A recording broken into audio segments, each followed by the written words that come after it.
Just first of all, your general reactions to the round. It was solid. Felt like I hit the ball well. Left myself in a lot of good opportunities, a lot of good makeable putts. And when you're doing that around a golf course like the North, you have to go take advantage of it, especially with what's coming next. Within the next 24 hours. And kind of put myself in a position today where I had to go out and knowing that we're going to get pretty good conditions, go out and try to make as many birdies as possible to to be able to kind of weather the storm tomorrow. And I was able to kind of get off that hot start and just kind of ride momentum going on throughout the rest of the round and continue attacking that golf course since that's the one you're able to attack.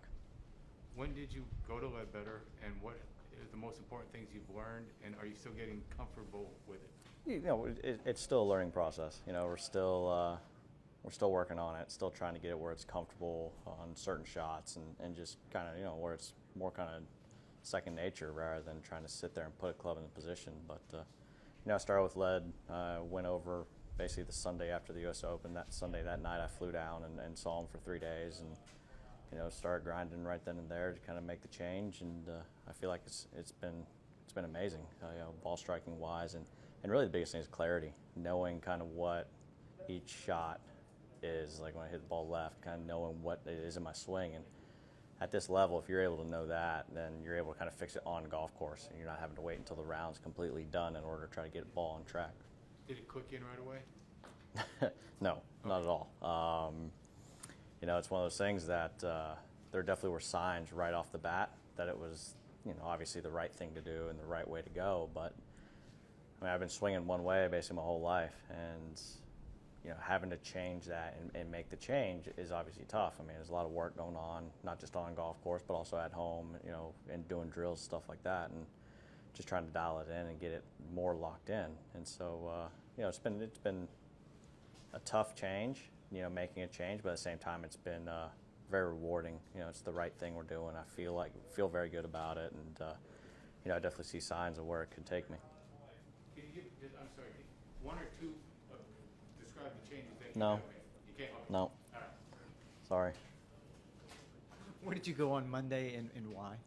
Just went to La Costa, and the biggest thing was, my coach was in town, and, I never like to just kind of sit in the room. It'd drive me nuts just sitting there. So that being said, we went out there, were able to kind of go hit some balls and get some work in, and with that being, with all that, with my coach there, we're able to kind of focus on technique, not really worry about ball flight.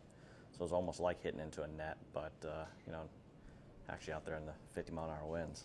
But, good thing is the swing actually felt really good when we were working on it in those conditions. So then when I came over and started playing in normal conditions, it seemed to click a little easier. How close did you come to making a bogey today? And when you play around like this, does it seem easy or no? It definitely felt easy out there, just kind of with how I was hitting the driver, getting the ball in the fairway. And I was working it both ways, which was nice. It's not like I had only one way to go. I was able to hit the draws, hit the fades, and I think the longest chance I had was on 4 today. Had a 35-footer for birdie and hit a great first putt. Missed it 3 feet to the right and had a 3-footer, but that's about it. That was closest to a bogey. It was having a chance for a 3-putt, but besides that, everything else was pretty easy. Thank you, Patrick. Yep.